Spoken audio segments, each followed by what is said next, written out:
Good evening, everyone. Last year's tornado in Perry County left many important buildings damaged, including the Perryville High School. Talks about replacing it are now in the works. Morgan Johnson is live now in the studio with more details.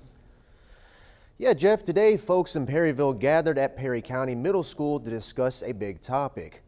Following last year's tornadoes that swept through the community, voters discussed a proposal to replace the damaged Perryville High School.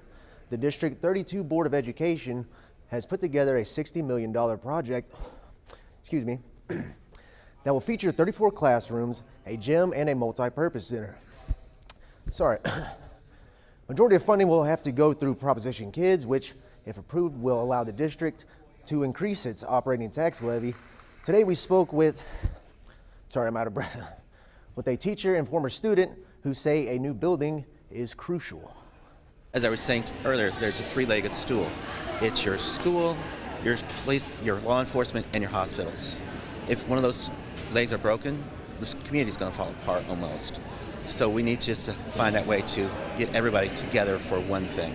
Being in school, obviously, it needed some updates pretty soon, and it just needed it. So even before the tornado, people don't understand that it was going to need an update eventually, and that was pre-tornado. That was going to be a thing. Election day for the proposal is on August 4th. To learn specific details on Proposition K.I.D.S before you head to the ballots, head on over to our website. In the studio, Morgan Johnson, Heartland News.